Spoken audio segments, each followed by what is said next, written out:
Hello and welcome, ladies and gentlemen, to episode 24 of the FootMarks podcast. I'm your host, Behram Qazi. You can find me at DefMango on Twitter, and with me is Jarrod Kimber, who you can find everywhere. And our topic for today is Mohammad Shami. In fact, I've titled this podcast Strike Like Shami, and both Jarrod and I were quite content on that. But we're going to talk about India's right-arm seamer, who has gone from India's bench to 9 wickets in 2 games, at least at the time when this show was recorded. And he's striking once every 11 balls in this World Cup. He moves the ball both ways at a decent pace with great accuracy. I'd even go on to say that he is probably one of the best ever bowlers at targeting the stumps specifically. I think that's what makes Shami special. And he's basically made himself undroppable, hasn't he, Jarrod? He would certainly hope so. I mean, it's interesting because, we're looking at the greatest World Cup bowlers of all time, and he's probably the only one on the list that has been dropped twice during a World Cup, right? Yeah. So, started 2 World Cups on the bench as well, took a lot of wickets in one and went back to the bench. So, I would like to say he's undroppable, Behram, but I think I don't want to jinx the man. Yeah, it's interesting you bring up the previous World Cups, because if we look at 2019, right, he started on the bench. Then he took 14 wickets in 4 games, including a hat-trick. And back then he was striking once every 15 balls. So somewhat similar to right now. That's how much of a freak he was with the ball. But then, he got dropped by India in their final group game versus England. And then also didn't feature in the semi-final. Bhuvi played ahead of him. And I guess economy might have been the reason. But that was criminal by India, as per me. Do you know what? I thought that. And when I went back through his record, what I found was he took 9 wickets in 2 games against Afghanistan and West Indies, who are obviously both struggling in that tournament. He took a 5-wicket haul against England, but went for tons of runs. And then his last game, I think this is right, his last game he took 1 wicket and went for heaps of runs again. And then I was like, there's a lot of runs here. This doesn't make sense. And when I had a look, he was going at 10 runs and over in the death. So I think there's a couple of things to be said here. The first one I would say is that India were hell-bent on defensive bowlers at that point, and I've said they were way over-reliant on them, much more happy with their current bowling attack than I have been in the last 3 or 4 events that they've gone to. But also, I think that if your bowler's going at 10 runs and over at the death and you're about to go into a semi-final, yes, he might take wickets, but at what cost? Is it worth that? And I think now, the way we think about one-day cricket, you'd say yes. I'm not sure if we thought that way in 2019, really. England was maybe one of the few teams that really thought about it that way. But either way, I think that what's remarkable about that is that he started on the bench, did so well, and they just threw him back to the bench anyway. I think a lot of teams would have just gone with the guy taking all the wickets. And, I'm a huge Bhuvi guy, Bhuvi till I die, but even I was looking at it going, oh, geez, I don't know. But the 10 runs and over at the death might have been the thing that swayed it. Or 9.56, I think it was, if we want to be accurate. Yeah. You mentioned in your work, of course, that Shami's performance in the 2015 World Cup, it deserves more airtime. And he was India's best bowler in that tournament, but not by a lot. Only about a fraction better than Umesh Yadav. And he was a long way away from Mitch Starc, who was literally obliterating batting lineups in that World Cup, and Australia even won. He was at his devastating best. I mean, that was peak Starc. But do you think Shami has been undervalued by Indian cricket? Because 2019, 14 wickets in 4 games. Right now, he's got 9 in 2. And then even in 2015, he was their best bowler. So I don't think he's valued as much by the BCCI or whoever runs Indian cricket. Yeah, it's a fair question. I think that if you go back, and I've done this all the way through to essentially 2013 when they last won an ICC trophy. If you go back all the way through, you'll see a very familiar pattern of they wanted defensive bowlers. They wanted bowlers who didn't go for a lot of runs, who they could control the situation. They thought that was the best way of winning, limited overs tournaments in T20 and in one-day tournaments. And Shami isn't that. Right, he's most of the data that you saw in the piece, you'll see that his economy is quite high, compared to other players, and he's not a frugal bowler. He's more expensive than Mitchell Starc, so I think he's about 0.3 runs and over more expensive than Mitchell Starc. None of us think of Mitchell Starc as an economical bowler, right? So I think with that in mind, it was just wrong person at wrong time. I think if Mohammad Shami is playing in Australia and they're just like, wow, we'll go with the wickets. Or if he was playing for England, they would have completely backed him to take as many wickets as possible.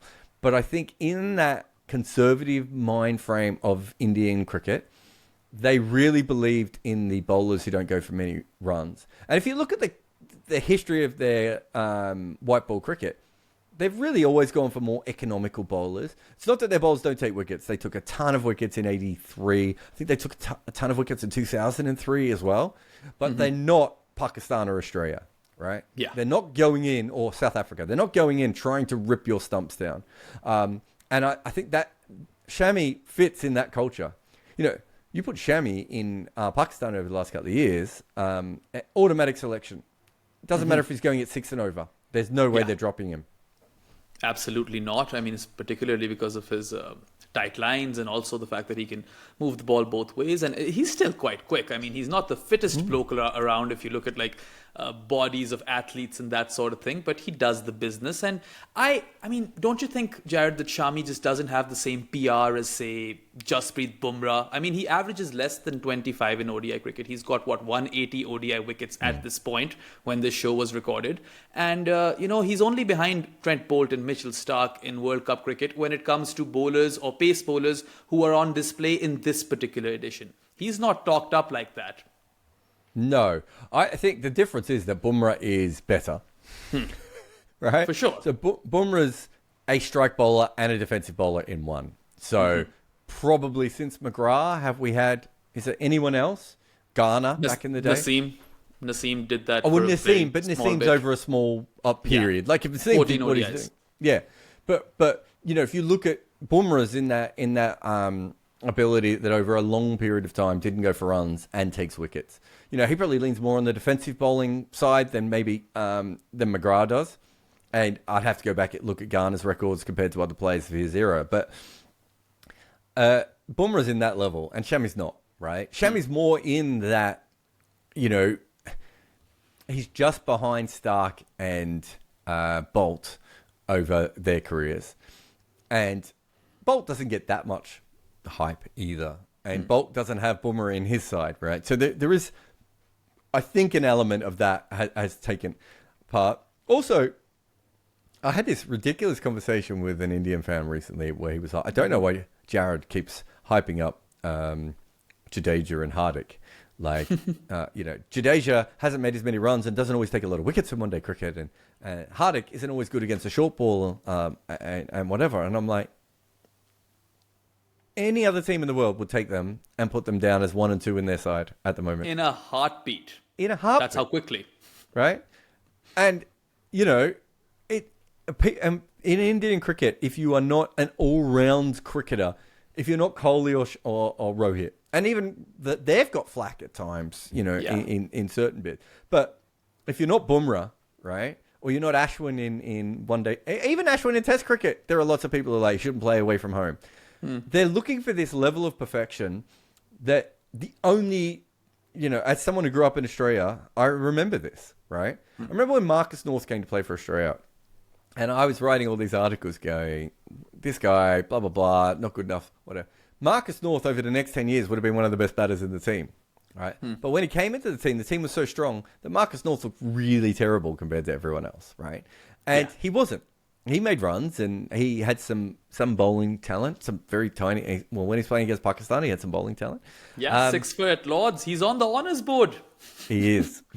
And so, you come then when you start doing that, you discount what these players actually do well. And I think because Shami has been a little bit more expensive, because Siraj came in as well the last couple of years. 2015, let's go back to 2015. He was a fantastic bowler, but there were, you said him and Umesh had the same figures. Mohit Sharma bowled really well in that tournament, and Ashwin bowled really well in that tournament. So he's part of a 4-man attack that did brilliantly. 2019, Bhuvi is a really top-level one-day player, right? Like, I'm not sure we ever saw the best of him in any World Cups, perhaps, but peak Bhuvi was a incredible limited overs cricketer, a 50 over and 20 over cricketer, brilliant bowler, and the way he went about it. So I think there have been those sorts of things that have happened as well. Ishant Sharma won them a Champions Trophy, right? So maybe that makes sense. I don't know. Someone sent me a message saying that it was because he was a Muslim. But Mohammad Siraj is pumped out of control, right? Mohammad Siraj actually hasn't done that much in international cricket yet. Yeah. When he's been great, he's been incredible. Don't get me wrong. I think he's a brilliant bowler. But I'm like, I feel there's been more hype for Mohammad Siraj already than Mohammad Shami. So I don't know. Maybe because he looks like an old man and always has. He used to have that really nerdy haircut, and now he's trying to pretend that he's not losing his hair. I don't know. But he is just one of those unsexy cricketers until you look at his numbers, and then you're like, these are as sexy as they get. Yeah, you're quite right to call him unsexy. And I mean, I think that Muslim notion is complete garbage. Like Zahir Khan played for India for so long, right? He was also Muslim. But anyway. We did see, don't forget, we did see when they lost the game, I think it was against Pakistan, wasn't it? Pakistan in the T20 World Cup 2021. He got some hate then. So I don't think, I'm not discounting it as a possibility, right? But what I'm saying is, well, it doesn't make sense if Siraj is getting, and Zahir Khan and everything else. That doesn't mean that the Muslim players aren't held to a different account, especially when they play Pakistan, because I do think that is true at times. But it's weird watching Siraj be, absolutely loved, right? And then other players, and as you said, Zahir Khan and many other players over their time. So I think it's more to do with Shami than anything else. But I mean, I couldn't tell you, because I would say coming into this tournament, I saw him, I think I had him down as the second, I think he might have been the second best strike bowler coming into this tournament in the history of ODI cricket. Yeah. And even I had to re-look at that stat 4 times, mate, because I was like, really? Shami? Yeah. He just hasn't got the hype. And in Test cricket, he did get the hype, I might argue as well. Yeah, and his strike rate is simply not talked about enough, right? Like amongst bowlers, like you mentioned, with a minimum of 120 ODI wickets, Shami is the second best ever. Sandeep Lamishane is like 112 ODI wickets of 14, but we don't really need to count him, right? If you discount him, he is the second best ever, and that's phenomenal. He's only behind Stark, and he's the literal definition of what a strike bowler is, right? Yeah, well, I think Lamishane has, 130 wickets or something. If you take it up to 175 or 150 or whatever Sandeep says, it is second. And Sandeep has been a fantastic bowler, but obviously did a lot of that against, junk batting and associate, on bad pitches in associate cricket. I think most people were surprised to know that Shami and Mitchell Stark have the same strike rate, which is, I think, at the moment. So I think when you read that was right. I think he was second, and now it's first, equal first. And that's a remarkable thing. And there's a bit of inflation with that, right? So people lose wickets quicker now than they ever have before. And so the majority, I think Glenn McGrath is the only guy of sort of a previous generation, although maybe you put Brett Lee in that generation as well. But they're the only two guys that took wickets at a really, really fast rate. Joel Garner didn't take wickets at a really fast rate, and all these other guys didn't. Wasim Akram's numbers by today's standards are not particularly good, but Wasim Akram was an incredible striker for his era, as was Waqar Younis, right? So it has changed a little bit, but even within that, I was going to say, remember, you were too young, but someone growing up when Wasim Akram and Waqar Younis, that's all people could talk about. Yeah. Right? Was that they were the best strike bowlers in the world at that time, and it was incredible, and we couldn't believe it. And yet, Mohammad Shami is as good in his generation as those two were in their generations, and it's not mentioned. That's a really interesting fact.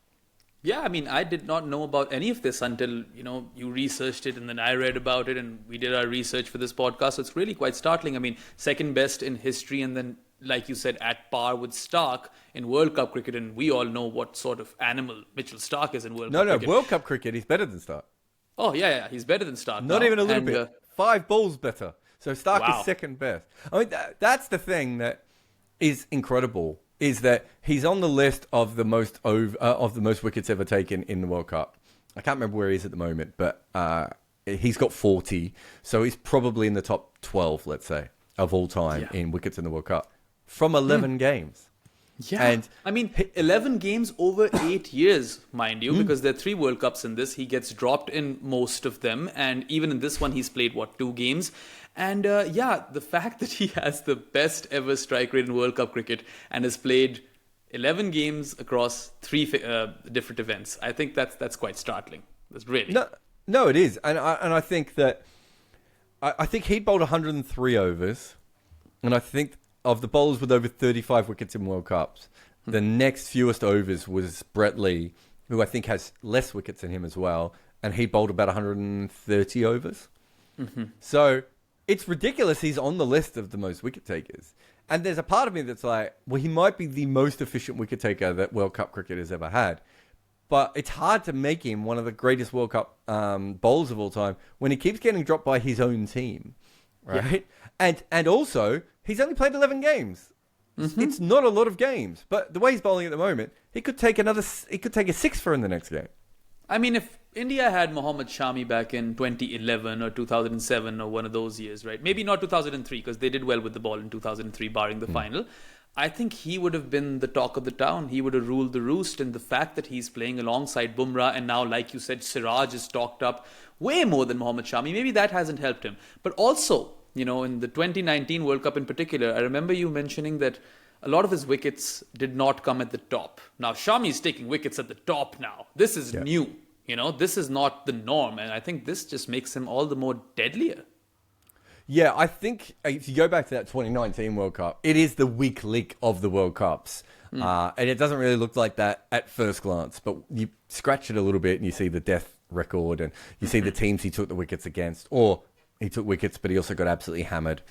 And he took a lot of death wickets in that World Cup. 2015, his record is pretty good in where he took his wickets. Certainly in this World Cup again, where he's been taking his wickets, has been you want your bowler you want as many of wickets as possible in the first 40 overs because they if you follow betting markets or predictive score markets. You will see what a wicket does to all those totals. Yeah, so, the earlier the wicket, the more runs that come off the overall total. And that makes sense. Getting wickets at the death is handy. Although in his case, it didn't really help with his death bowling. He still got hammered. But it is a handy thing to do. You would argue now... I would argue now that he was a good bowler in 2015.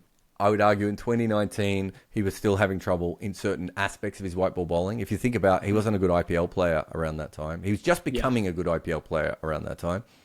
Now he is, and he's a much better test player now than he used to be. So he's a better IPL bowler and a better test bowler over the last few years. And I think this is the best we have seen him in a World Cup. And also, for the kind of bowling, I know he's a good bowler in Asia, but for a seam bowler, these are not conditions made for him. In fact, that's one reason he was probably left out, right? And they had Ashwin ahead of him as well, is, of the kind of wickets. And yet he's been absolutely dominant again. Whereas in Australia and England, at least they were seam bowling pitches. Yeah, no, I think that's a really, really good point because Shami in Asia is quite impressive. And, we've talked about all the great stuff about him, but, second best strike rate ever and then also average under 25. If you and I are assembling the greatest ODI 11 of all time, we probably won't even consider him. And I don't even think that's a PR thing, but he does lack something somewhere. And do you think the Achilles heel for Shami maybe in that conversation would be economy then? Or, I can't really think of anything else. Well, at the moment, his strike rate's the same as Mitchell Stark's. And Mitchell Stark's about 0.3 runs and over better. And they've played over a fairly similar era of cricket. Yeah. So you would take Stark over him still. Not right now, like... I think Shami's certainly bowling better than Stark now. And who knows, Shami might go on to have another great couple of years and start. This might be the last time we see Stark in 50 over cricket. Yeah. But I think you take Stark over him at the moment. And if you're looking at strike bowlers by era, you're probably also Shoaib Akhtar and Wasim Akram. Might be two other bowlers that you would take over him. And we've already talked about Garner and McGrath and Bumrah, right? So there's 3 others. So I don't know where he fits in. It's an interesting Shane one. Bond is also a good shout. Shane Bond is probably, you have to take Shane Bond at his peak though, don't you? He doesn't have the longevity of the other guys. Yeah. But at his peak, he was incredible. But the point is, he might still struggle to get in the top 10 seamers of all time, right, in one-day cricket. However, he's not far away from that argument, right? He might be on the cusp of that rather than being an automatic choice to be in the top 10 seamers of all time. Yeah, I think maybe, he's not as boisterous a personality as Siraj, who loves to speak to, TV guys, and he loves the camera. I've always seen him really enjoy those moments. Even Hardik likes that. I know he's not a premier bowler, but Shami isn't that guy. If you right? want to go back to that side of things, the other thing I would say is that he was shit in the IPL for a long time, right? And I think that affected Umesh Yadav, Ishant Sharma, and him, right? Because Bhuvi was a goat there. Siraj had a couple of good seasons when he was young. Bumrah obviously completely dominated that tournament. So I do think that affects things as well in Indian cricket. I was talking about this the other day with Temba Bavuma. So I went on a rant about how I think a lot of the treatment of Temba Bavuma is racist, right? Which I do believe it is. But there's heaps of other bits of the treatment of Temba Bavuma is that people just conflate different formats. So everyone's saying to me, what's his name? What's the backup batter in their side at the moment? Reza Hendricks. Yeah. They go, Reza has to play ahead of Bavuma. And I'm like, well, Bavuma is a better list day cricketer than Reza. Bavuma's got an average of 50 in ODI cricket. He's played 30 matches, and Reza's played basically 30 matches with an average of 30, right? Why are you guys making this call? And they're making that call because Temba's not great in Test cricket, although neither would Reza be, and because Temba was terrible in T20 cricket. Now, I'm not sure that Reza's that much better in T20 cricket either. I think he's an average T20 player, maybe slightly better than Bavuma. But there is a conflation of different formats at all times, and it is hard to remember when you were impressed by this bowler and when you weren't impressed by this bowler. And all those sorts of things are so hard to keep in your head that it makes sense. Yeah, and he's just one of those bowlers who's easy to, fall under the radar, but that's changed now. You cannot ignore Mohammad Shami. Even right now, after the Asia Cup, he played that series versus Australia, came in, took a fiver, first thing. Yep. And you can make an argument that wasn't Australia's first string team, but look at the deliveries he's bowled. Let's talk about that spell to Ben Stokes, right? He made him look like an absolute schoolboy. He beat his bat. Stokes tried to be a little agricultural with him. That didn't work. And then ultimately he made him look like, an amateur, absolute amateur, right? When he cleaned him up. When it comes to magic moments with the ball for India in World Cup cricket, does this surpass Venkatesh Prasad versus Amir Sohail? Yes, although very similar shots, aren't they? Very similar shots. Which actually both garbage. It tells you how bad Amir Sohail's shot was that he played that 25 years ago, 28 years ago, whatever it was. I think the setup was better. I mean, my memory of the Amir Sohail, and you might remember it better, wasn't he absolutely smashing the ball around? Whereas, he was. Yeah. Stokes couldn't get the ball off the square, right? And also moving the ball in both directions, it was... I'm going to call it a hostile spell, but I don't mean hostile in a short pitch, but hostile as in how are you going to survive the next ball? And that wasn't how I remember it. Also, very different situation in the game, right? Pakistan, where scoring it like 10 runs and over or something stupid, chasing 200 down. And so I think it was very different from that point of view. I think, though, it's funny. People are really upset that I said that the ball kept a little bit low because they want it to be all Shami's magic. That is part of Shami's magic. His ability to skid the ball low is part of what he does. And he was completely in control of which direction the ball was moving. And that one ball keeps a little bit low. I don't know if that's why Stokes got bowled, though, because Stokes was so far from that ball. He was also expecting the ball to go away, and it came in. It was. I just thought that the whole thing. I mean, I've done 2 videos, I think, already. I was captivated. I said in our work group straight away that I thought it was one of the best spells of World Cup bowling I've ever seen. And the fact it was against Ben Stokes, who was brought in to stop those moments, I just think makes it even better. I think the Amir Sohail one is remembered. But I think that's also the difference of the kind of bowlers that India have now. That how do you even remember all these different things that they do now? Whereas back in those days, castling a Pakistani who was about to beat you in a game was such a big deal, right? Pakistan were the better team, right? Whereas now, if that happened and this one may not even get remembered as much, just because England were absolute horseshit by the time Ben Stokes missed that ball, and it shows you that India are on a different level altogether. Yeah, no, India definitely the firm favourites to lift the trophy. But I think, look, Ben Stokes was the hero of the last World Cup. Ben Stokes was still very, very good batting with one knee in the Ashes. So we did expect Ben Stokes to, do well in this World Cup. And the way he got him out. And plus, I remember you mentioning that there were, 12 dot balls in a row for England. And that's just simply not the way they play. And even if you go to Shami's previous over versus Stokes, it looked like he'd get him out. I mean, all of those deliveries that he bowled to Stokes, he was so visibly superior that I think he really demonstrated his, I don't want to say superiority, but class maybe. He was just that good. And I don't think I've ever been wowed by Shami like this before. I mean, it's fair. I certainly, as I said, at the start of the World Cup, when I saw him as one of the best strike bowlers of all time, I was a bit shocked.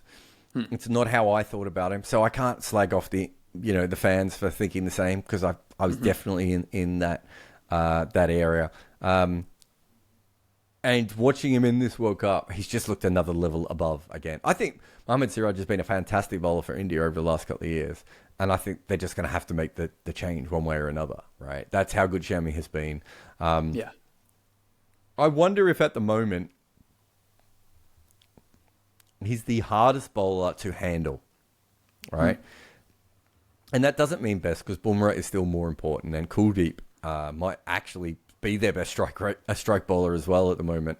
Trent Bolt's still in the tournament. Obviously, Stark has struggled, but Hazelwood's had a good tournament. There's some good bowlers. But if I was a batter, I think the player I would least like to face at the moment would have to be Shami. Right, and I don't just mean that because of the numbers. The numbers are the numbers, obviously. But watching him just with the eye test, it just does not look easy to stay in against him over a long period of time. And Bumrah is the sort of person who can get me out because he'll work me out. I just feel Shami will get everyone out. Yeah, I mean, personally, I've always thought of Mohammad Shami as someone who's a really, really good asset for Indian cricket, and you get good results on a consistent basis with him, right? But I've never thought of him as a world beater, like someone that could completely wreck you as a batting order. And now, that perception is changing. And particularly if I view these last few games that I've seen him bowl in, I've been really, really impressed. And it's weird how he's not at his peak. I mean, maybe he is in a way. He's at the peak of his powers, but physically he's not at his peak. And he's older as well right now. And it's really interesting how he's managed to upskill as he's aged with, all this cricket going around. Because he also, at a point, was India's 3-format bowler. Yeah, look, and that goes back to that conversation about timber before and about conflating different formats and everything else. And players, look at Jimmy Anderson is a perfect example of someone who was a very, very, when he was young, was a terrible red ball bowler and a really good white ball bowler. He then goes on to be a really decent white ball bowler, but obviously one of the greatest red ball bowlers of all time. Players develop in different ways, and they work things out in different ways, right? At different times in their career. And there are going to be, Josh Hazlewood. I always thought Josh Hazlewood had it within him to be a good white ball bowler, but I never thought we'd be in a situation where we thought that Josh Hazlewood, the white ball bowler, is better than Josh Hazlewood, the red ball bowler, right? Peter Siddle was another one who I never thought much of as a white ball bowler. His red ball career sort of finished, and then started bowling incredibly well in the back end of his career as a white ball bowler. So I do think players do develop differently. And also, having talked to people like Harry Gurney and, other players who maybe took white ball for granted at certain times, and then late in their career suddenly start getting paid or start getting more attention or start enjoying it more or whatever that may be. Sometimes you just start to... I'm trying to remember, there was someone I was talking to who was a professional cricketer for a long time who he said at the back end of his career, he started making runs in white ball cricket. And he was like, if I practiced for this, I could do this for another 3 or 4 years. And suddenly, for the first time ever, he became a great white ball player. So, I thought you were going to mention Benny Howell, because you never miss an opportunity. He's quite old, isn't he? I mean, Benny Howell is a perfect example of someone who was a terrible white ball cricketer. right? So Benny Howe, when he first played for Hampshire, because his batting is not really white ball batting, right? You know, he's a good player. He made a double hundred in first-class cricket as a batter. He can play, but he wasn't really a white ball player. And he was bowling dibbly-dobbly straight medium pace, right? And then he starts playing around with this, and he ends up now. Who thinks of Benny Howe as a red ball cricketer, right? I don't even know the last first-class game Benny Howe played, right? Who thinks of Benny Howe as a seam bowler? Yeah, exactly.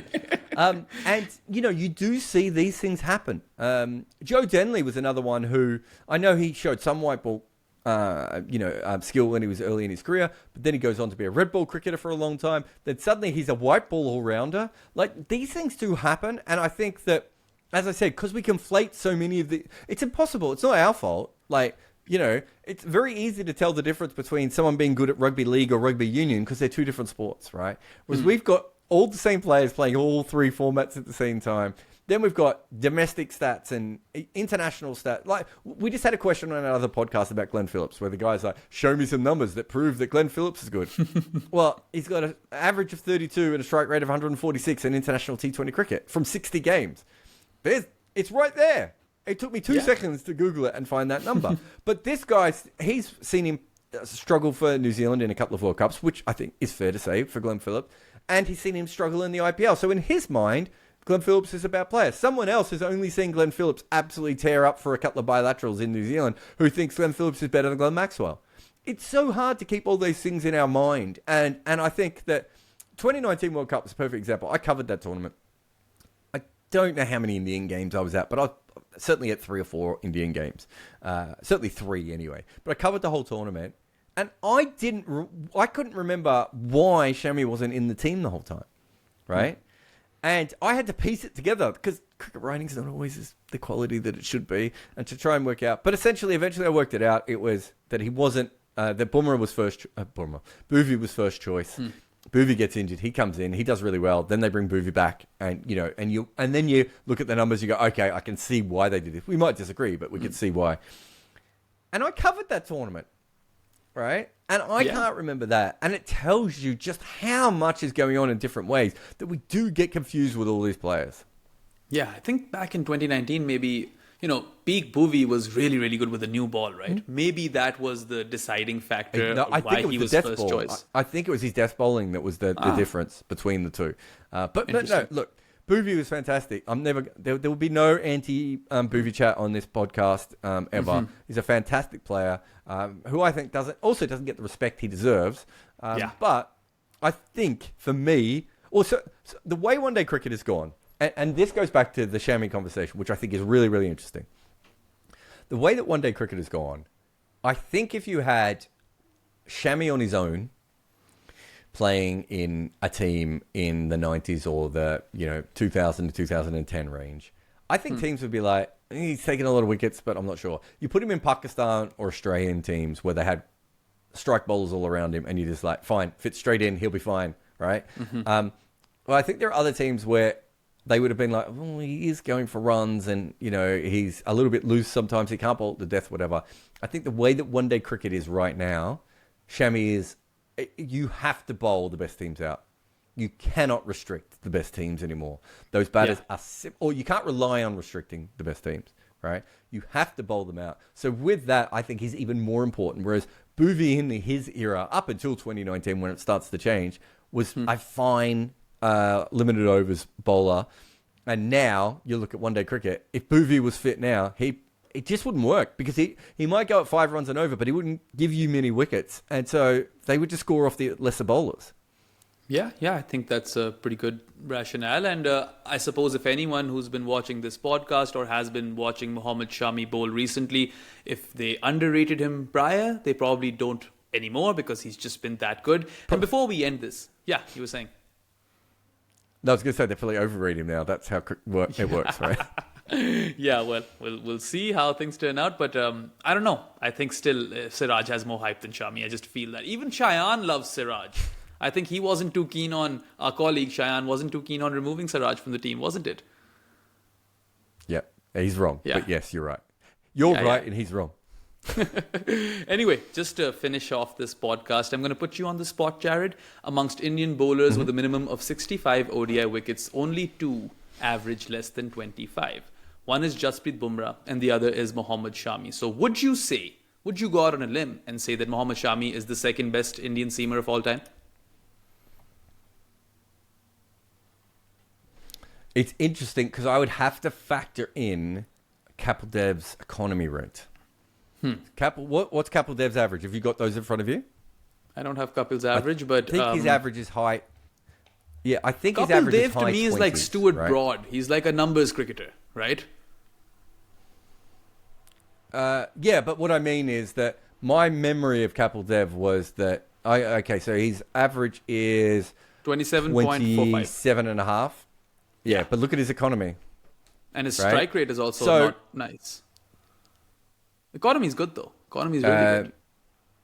No, his strike rate wasn't good, but people didn't lose wickets back then. Joel Garner's strike rate's not particularly good. Wasn't Akram's strike rate for modern cricket would look average at best now. So it has moved on a long way. I still think Kapil Dev was a very, very important cricketer. The way he played, just as a bowler, right? And I think for me, I would have to go through the numbers really, really deeply. But they're also both bowlers of their era. If Kapil Dev played now, he'd take a lot more wickets, right? And he obviously would have a higher economy. And the only other one I would have in there, who I thought was a fantastic bowler, is Javagal Srinath, right? Who bowled on a lot of very flat Indian ODI wickets. No one really ever hit him. Incredible economy rate, decent average as well. But I think if I was ranking them, and this is without doing a deep dive into all four of them, but Bumrah is clearly S tier for me. Yeah. Kapil Dev and Shami are A tier, and I probably have Srinath in A tier, but just at the bottom of the A tier rather than at the top with those other two. And I'd have to have a look at Zahir Khan and some of the other guys that have bowled for them as well. But that's probably how I would end up with that. As I said, I think you could make an argument for Shami to be a top 10 bowler of all time, but I'm not sure. He's probably more in that 10 to 20 range, if we're being completely honest. And the thing is, I would love to do this sort of stuff. We're not quite ready yet, but what I would love to know is, so he goes at, 2 runs and over more than Kapil Dev, right? Yeah. But in his era, is Kapil Dev like 0.2 runs and over better than the other bowlers of his era? And in his era, do you know what? That's the sort of thing that I want to be able to get to. The same with the strike bowling as well.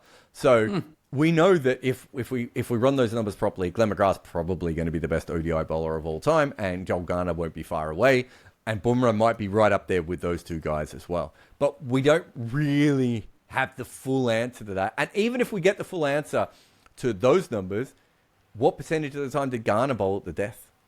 What percentage of wickets did Garner get at the death? Right? So it's really, really tricky to rate those players. But look, he's in the conversation to be the top 2 seamers in ODI cricket that India has ever had.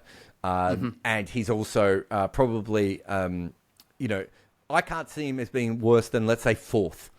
Right? And he's probably let's think about it, around that 3rd If position. you're looking at ODI cricket in particular, Ajit Agakar is in that conversation as well. He's got, 288 ODI wickets for India. You've got Zahir, Javagal Srinath, Kapil Dev, Bumrah, Shami. It's tough. And also, the point that you mentioned that Kapil averaged, his economy was 3.5, Srinath was 4.5, and Shami is 5.5, all different eras. So maybe that's the same economy for each of those eras. Or similar. Exactly. I don't think it is. I think 3.5 is still ridiculous. But I think Garner was down at like 3 or something. So Kapil Dev's still a way off some of the other bowlers of his era, if I'm remembering all my numbers correctly. So no, look, I think that's a very fair comment when you're having a look at all those players and how you have it. So what's Sagaka? He's about average of 28, but a very high economy for his era. He was over 5s. Zahir Khan averaged 30, so he didn't take as many wickets, but his economy rate back under 5.